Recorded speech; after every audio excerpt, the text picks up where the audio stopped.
So give an overview, if you will. As I was saying, it's hard to find sometimes the socially conservative groups out there. The fiscally conservative groups tend to have such bigger prominence. Talk a little bit, if you will, about the Family Policy Alliance. So we were founded by Focus on the Family. Everybody remember Focus on the Family, Dr. James Dobson? We were founded by Focus on the Family a number of years ago because so often you see that liberal policy arises from the states. And so Dr. Dobson's vision was to begin to build a bulwark in the states all around the country of family policy councils that could push back against liberal policy and advance conservative policy. And so part of his vision was to set this thing up, and Family Policy Alliance is the national organization that coordinates all the statewide family policy councils all around the country. And we launched here in Georgia 2 years ago for a Georgia where God is honored, religious freedom flourishes, families thrive, and life is cherished. And that's all something we can get on board with, amen? All right, yeah. You could be behind the pulpit now. Yeah, so, absolutely. he's talking about this, and I've got to give Cole a lot of credit here. And there's not a person in the legislature in Georgia that would dispute this. Behind the scenes, when the fetal heartbeat legislation was up for a vote, if you wanted to find out what the actual whip count was, not the people who were publicly saying it, but the people who were saying they'll vote for it on the floor, but then we're trying to keep it from the floor. If you needed the intel, Cole was the guy that everybody was going to. He was instrumental in helping get fetal heartbeat passed. And I know all the politicians like to take credit for it, but he deserves a lot of it. Thank you. And I want to, in that aspect, talk about what you guys do to go out and find candidates to run for office. Well, so we're looking for what we call biblical statesmen. We're looking for people that are strong on the issues. They're bold, they're pro-life, pro-freedom, pro-family. They're willing to take arrows for it. But who are those people that are talented enough and strong enough and willing to bring others alongside of them? Who has those leadership characteristics? It's easy to be a firebrand. It's easy to be somebody that gets a lot of news, that puts forward the strong conservative legislation. But what we need are statesmen that can put forward that legislation and bring others alongside them to get something done. We saw that with Representative Ed Setzler, from Cobb County, this legislative session with the heartbeat bill. That guy has been in office for 15 years. He's a guy that knows what it takes. He's a guy that's built relationships. He's passionate about this issue. And look, he spent hundreds of hours talking in front of media, giving testimony, speaking about this bill, and he did so flawlessly. And so we're looking for those kind of people that can be that next generation of leaders that turns Georgia from just being a, increasingly purplish but somewhat red state to being a state that truly honors the Lord. And that's what we're working towards. You mentioned statesmen versus firebrands, and I have noticed that there are a lot of politicians in the country who can get a lot of attention on certain television networks by saying outrageous things, getting a lot of traction, and they don't get anything done. For example, a certain senator from Vermont who is running for president, who thinks that bread lines are a sign that no one's going hungry. The only piece of legislation, and y'all, I'm not making this up, this is actually true. The only piece of legislation Bernie Sanders has ever sponsored that made it through Congress in all of his time there was renaming a post office. That's true.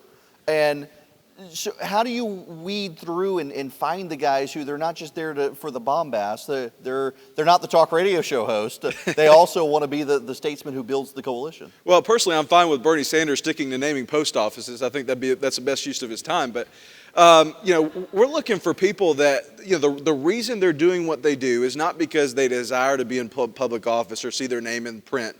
You're looking for someone that truly is at it to honor the Lord. And, you heard from the Governor Brian Kemp this morning. How many people love our governor? I mean, I'm so proud of our governor. He's the man. But that's a guy who loves God, loves his family. And if he were out of office tomorrow, and look, we got to get him reelected in 2022, and I'll go ahead and put that plug in here now. Get ready to work.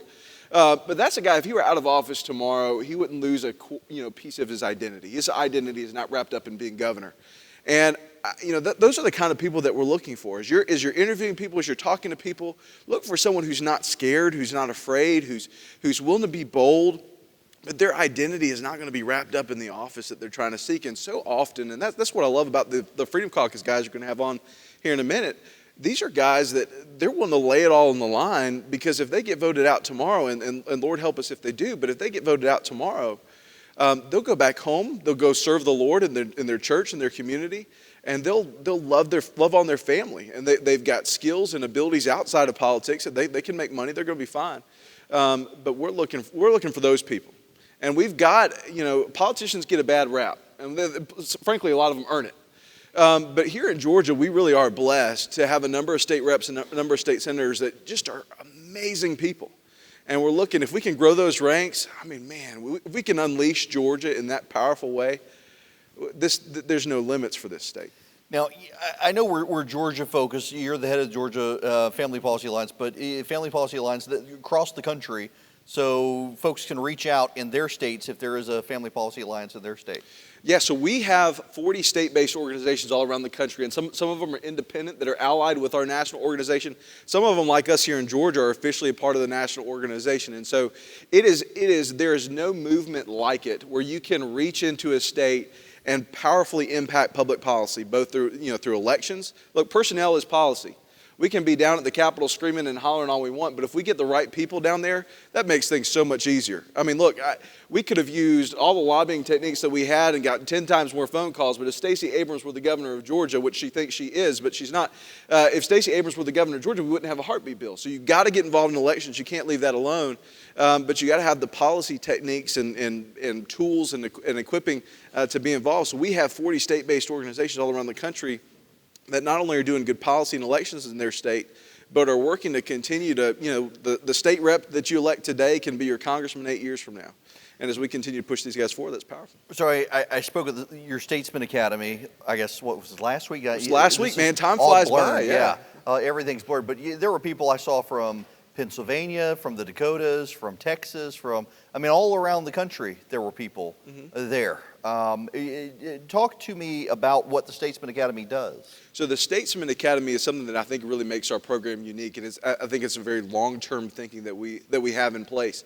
And look, it's these guys that you get them elected, and they ran for all the right reasons. Look, they want to honor God. They're concerned about the country. They want to turn things around. They've got those talents and abilities that we talked about earlier. They're the people that can lead the future. But when they get up to the Capitol and their state capitol, who do they listen to? They listen to leadership and they listen to lobbyists. And it's very easy to get in this trap. Now, look, I'm a registered lobbyist. Not all of us are bad. 99.9% of us are bad. But, they listen to leadership and lobbyists. So how do you equip these guys to go forward and make an impact? And so our Statesman Academy is we identify these legislators and these leaders from all around the country. We bring them together. And people like former U.S. Senator Tom Coburn, the great Eric Erickson, and others come in and do training with these guys. To raise up the next generation of statesmen, to raise up the next Brian Kemps, to raise up the next Ed Setzlers, because we can't be focused on putting duct tape on problems now.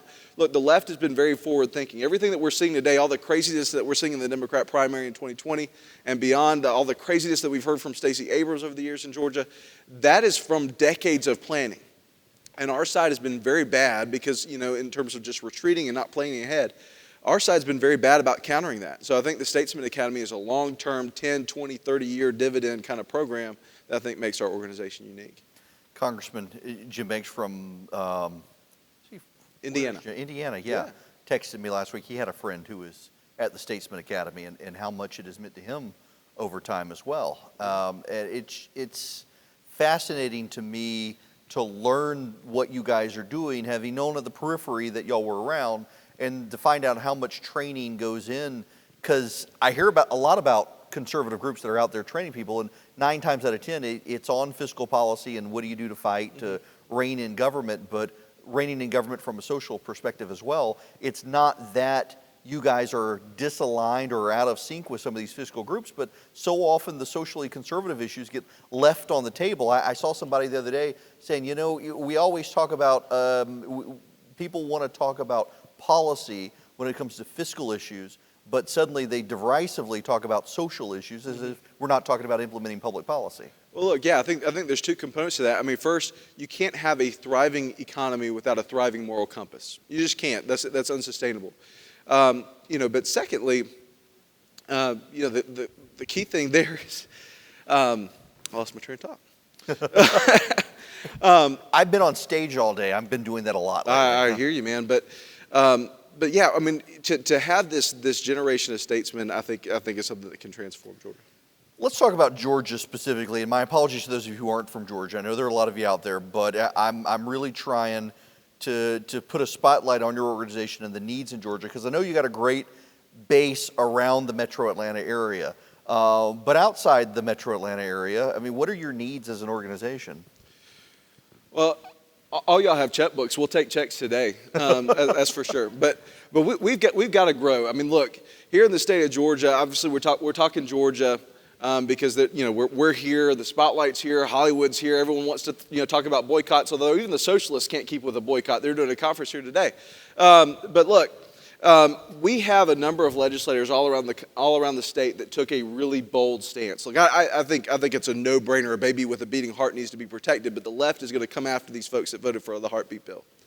And so in 2020, there's going to be millions of dollars pouring in from San Francisco, from New York, from organizations like Planned Parenthood, the ACLU.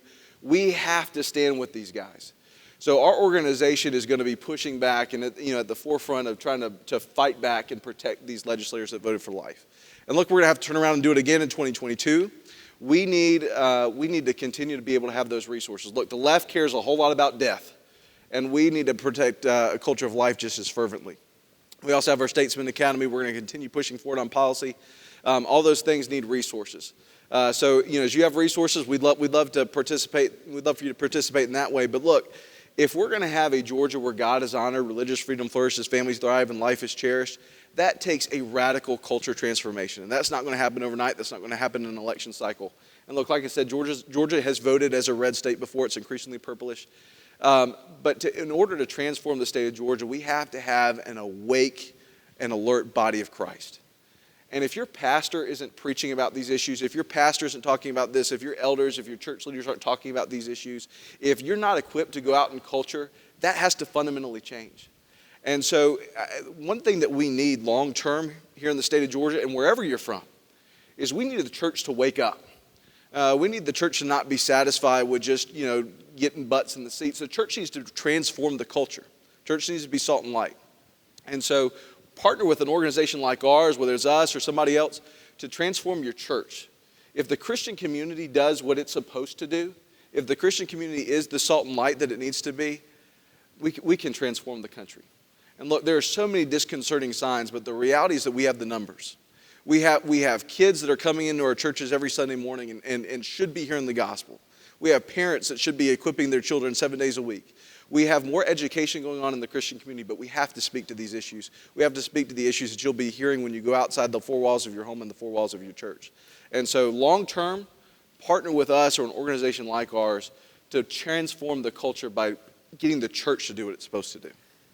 One of the pieces of pushback that, I'll let you get an applause line in for that because he's right.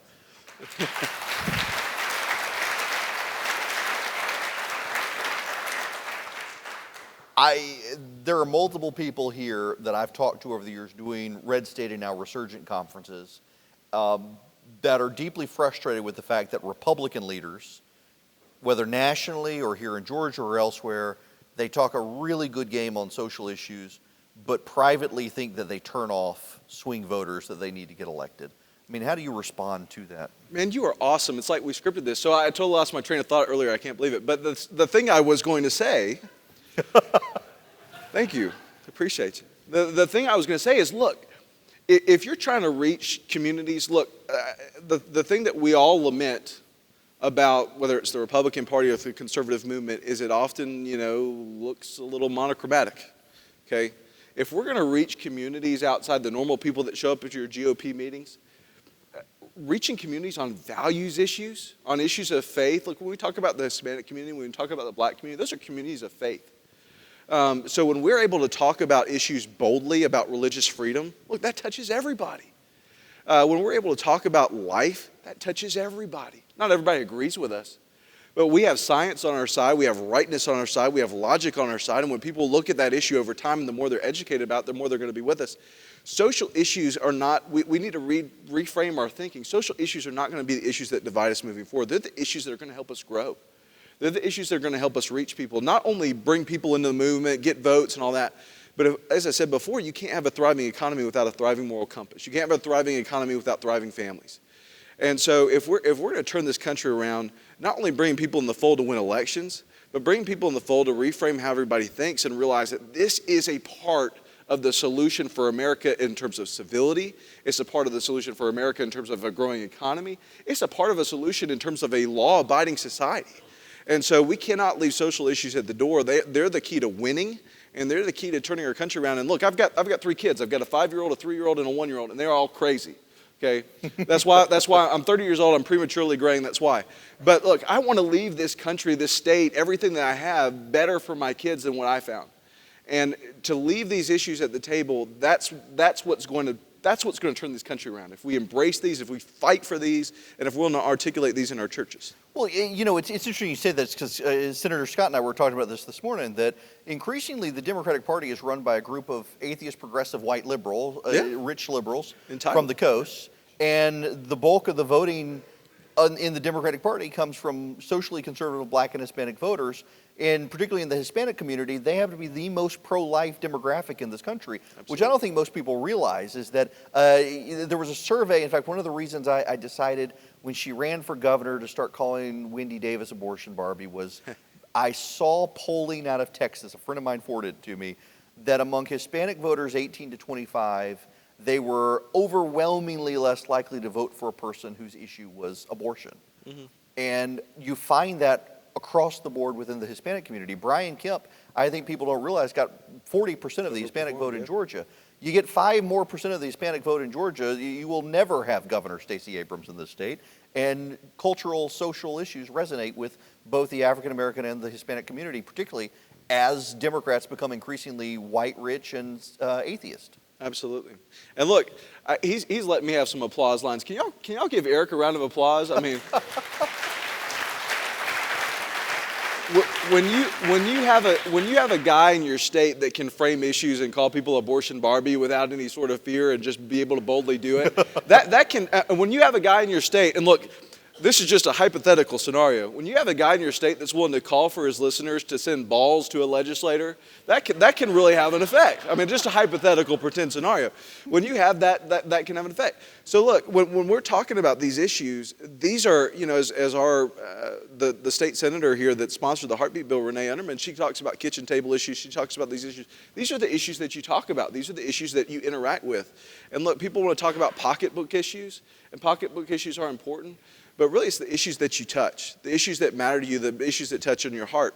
And, these issues, life, religious freedom, school choice, the issues that you're interacting with on your kids and how you look forward, those are issues that matter to Hispanics. Those are issues that matter to Blacks. Those are issues that are universal. Those are universal languages that people care about. And so if we're able to talk about these issues in a way that's meaningful and impactful, look, we will keep winning, and we'll get so sick of winning. We'll have so much winning going on. And I believe that's not only an election thing, but that's policy after policy. If we're able to reframe the way that we're thinking, we're able to kind of bridge a divide and get everyone talking about life and religious freedom, school choice, these kitchen table issues in the same language and getting an agreement, and we're disagreeing about other things, the disagreements are really going to end up bringing us together, and they're not going to be so wide, and we're going to be able to move forward as a state in a profound way. You mentioned school choice. Republicans in the Georgia legislature were the chief impediment to school reform and school choice this past year, which was really disheartening to see, not wanting to step up for these issues. And we also saw them on that issue aligned, frankly, with Stacey Abrams, who deeply opposes charter schools in the state and school reform.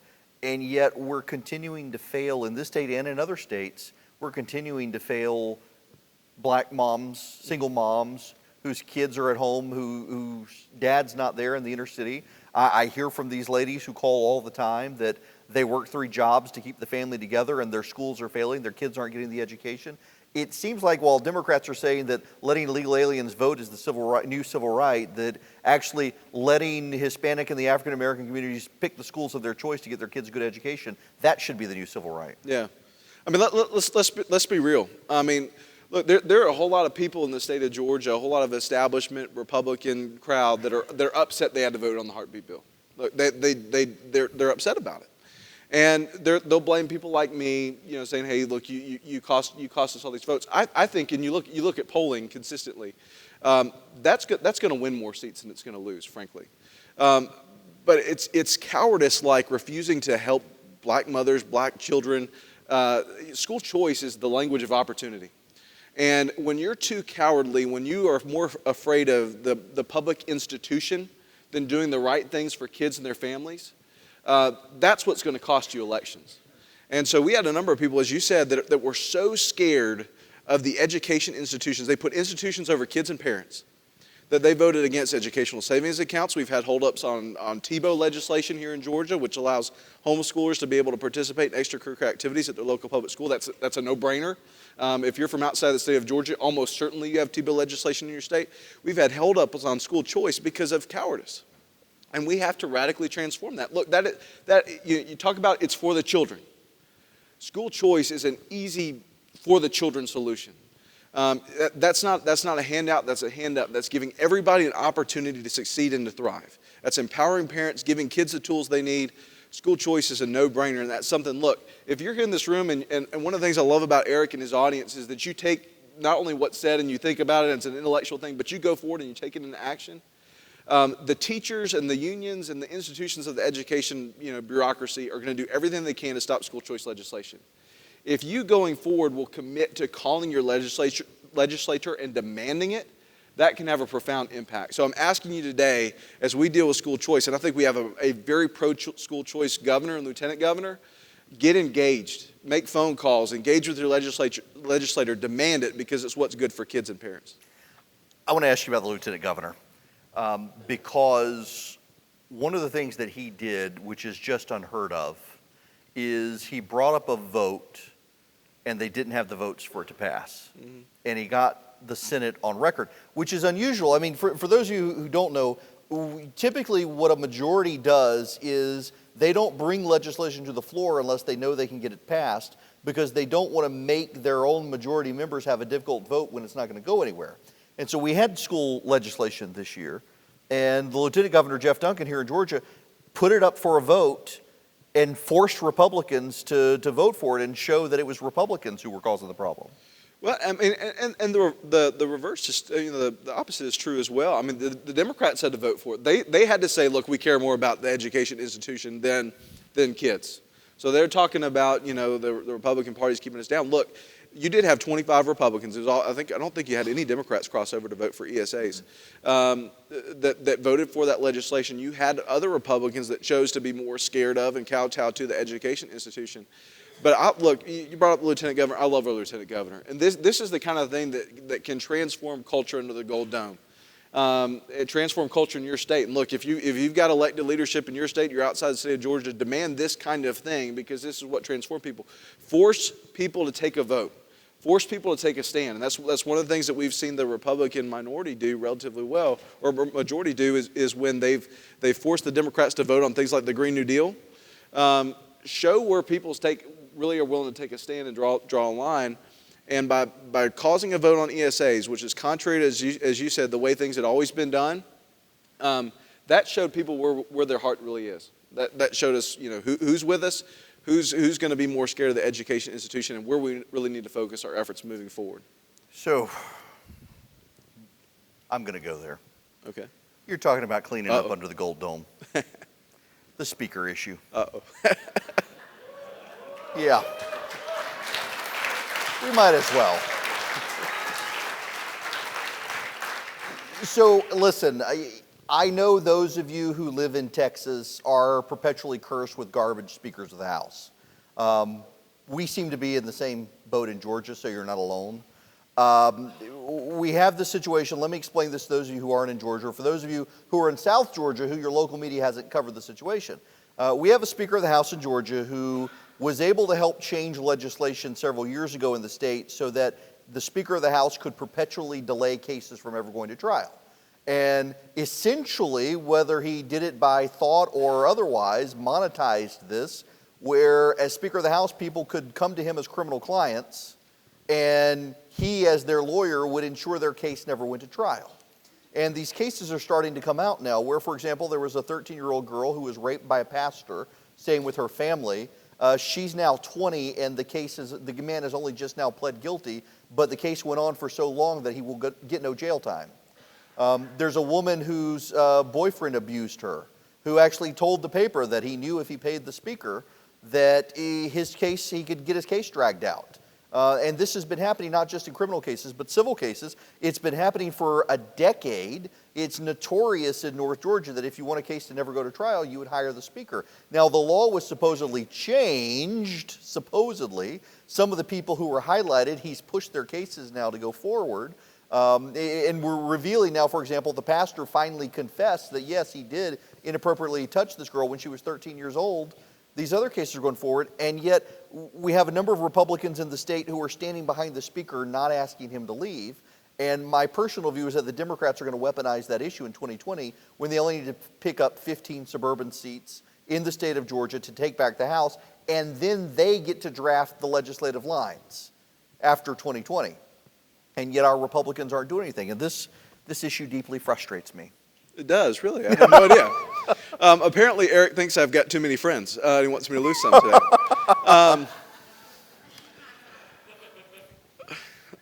Look, I'll say this. As you can tell, by the way, I don't actually approach people and say, here's what I want to talk about. I just throw stuff at them and make it awkward. Before the 2019 legislative session, the speaker said that he didn't want to deal with social issues. He didn't want to deal with religious freedom, didn't want to deal with the life issue. And I will say that I'm very grateful to Speaker Ralston for putting the heartbeat bill to a vote. There was nothing that forced him to do that. There's nothing that compelled him to do that. There's no law. The fact that the governor declared it a priority didn't mean that the speaker had to put it up for a vote. And he put it up for a vote, and it got passed. And we here in Georgia, which people thought would have been impossible just a few years ago, we have a bill that leads the nation for life, and yes, you can clap for that. Absolutely. So, Governor Kemp set a vision for that. He promised that. He fought for that, and charted a bold course to do that. Most governors, you win a close election, you get sued, you got to fight for your seat.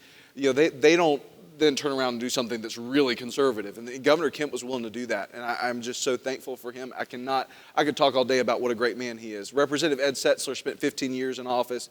He cast this vision. He set forward to do it. Everything that he did was designed around being able to save lives. And we talk about statesmen, that's him. Speaker Ralston, I'm not going to put him in the same category as those guys, but he put that bill to a vote. Do I think what the speaker has done is problematic? I think on the face of it, you have to say absolutely. Do I think that we can still win the House? And look, I'm trying to cast a narrative here that I think is accurate. I think we can gain seats here in Georgia because finally, under Governor Kemp and Jeff Duncan, we are doing things here in Georgia that give Republicans a reason to turn out in the polls in 2020. And I think we can gain a number of seats. Look, the number of seats that the Democrats held by 2 or 3% is far more than Republicans, seats that are 2 or 3%. We can take back some of theirs, including the Democrat Minority Leader Bob Trammell. That guy's got to go. He is in a Trump district. He's in a Kemp district. And we're going to work to find a good candidate and oust him. And that's one of the things that we did in the days after session, is put together a list of elected officials that we need to take out. And look, 2 Republicans are on that list. But there are 10 Democrats that are in traditionally pro-life districts that we believe that we can take out. And look, we're going to work to do that. We have to work not only just to keep playing defense. That has been the mindset here in Georgia, is to just try to stop the bleeding, to try to slow the purplish trend. We have to take ground. Look, we can't hide. We can't just hope that things, don't get really, really bad. We don't have to just try to survive until redistricting. Let's try to thrive. Look, let's if pro-lifers were able to narrowly pass this heartbeat bill this last go-around, let's try to make it a huge pro-life, pro-school choice, pro-religious freedom majority by 2021. Let's do that. And so I don't think that there's any one issue out there that's going to keep Republicans or keep conservatives from being able to do that in 2020 if we find good candidates that are willing to raise money, and if our side cares more about life than they do about death and is willing to invest in that. I just want to say, you handled all of this very diplomatically and swerved around. Let me close. I probably lost a few friends along the way, though. Let me close on Bob Trammell. Okay. Who stood with dear state representative, one of the ranking Democrats, Eric Thomas, who told him, basically chased a man out of the grocery store. We now know from eyewitnesses she was the one telling him to go back to where he came from, and then had a press conference saying he said it to her. You've got Mary Robichaud, I think her name is, in the Roswell area, whose seat is a Republican district. She barely won. You got a number of Republicans who lost seats by barely any numbers, and part of that went to the ground game in Georgia in 2018, where outside national groups volunteered to handle the ground game in the suburban areas while the Kemp campaign handled it in rural areas, and the national groups dropped the ball in the suburbs. It does seem to me that if we build a good ground game, that we will be able to make up ground and take some of those seats back. Absolutely. Look, Stacey Abrams' ground game was first of all, and I'm gonna throw a little bomb shot here, illegally funded. Look, she for years prior to running for governor was running a fraud nonprofit. She has been doing everything she can through dark money to run a quasi campaign, and she's doing it today. And so, look, that's how the Democrats were largely able to do it. They used her ground game that she was for years working to fund through dark money and through, when she was really running a campaign. And so that's a big problem. But if our side, again, cares more about religious freedom than they do about squelching it, if we care more about life than they do about snuffing it out, if we're willing to knock on doors and pound pavement and talk to our neighbors, invest financially. Look, we can't just talk about energy. Look, they're putting their money where their mouth is. We need to as well. And look, again, there is no institution. There's no sleeping giant. Look, how many people are Georgia football fans here in the state, here in this room? Georgia football fans, do we have any? Oh, look, I'll make a confession. You may write everything off that I've said so far because of this. I'm an Auburn fan.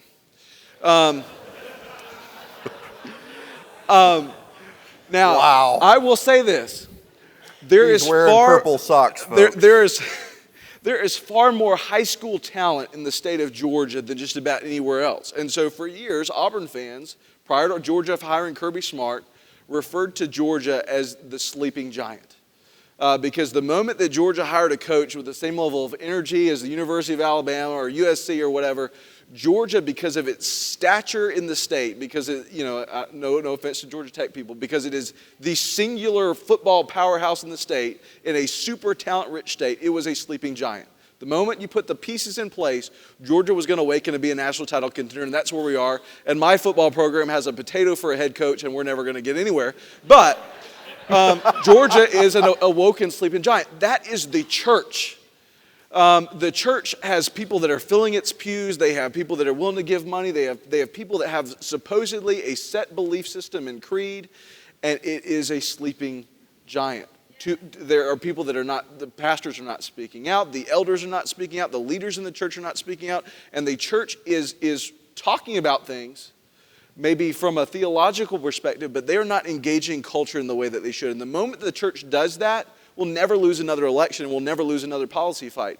And so that has to be a key part of what we do moving forward.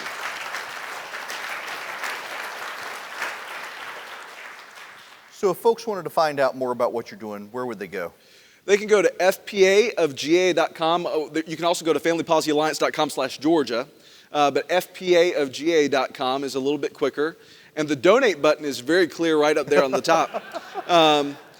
You can also sign up for our emails. Look, engage with us. Pray for us. Look, this is a lonely road. It's a tough road, but there are so many good things happening. fpaofga.com. Sign up for our email list. I try not to bug people too much with our emails, but we send those out about once a week or a little bit more. You'll find out about our endorsements. Please consider engaging with us financially. Please pray for us. And if not our organization, if you're like, that guy wears purple socks and he's an Auburn fan, I don't want to invest in that organization. There are other organizations like ours that are trying to do some great things here in the state of Georgia. So find somebody. Look, if you're a believer, whether you're a person of faith and engaged in that, or you're here at the Resurgent Conference just because you believe in the awesome Eric Erickson and you care about the issues that he cares about, find a way to engage moving forward. That's my call to action for you, whether that's with us or with somebody else. So fpaofga.com, big bold donate button, click it, it's great. But thank y'all for listening to my little pitch there. But Cole, thank you very much. Thank you, brother.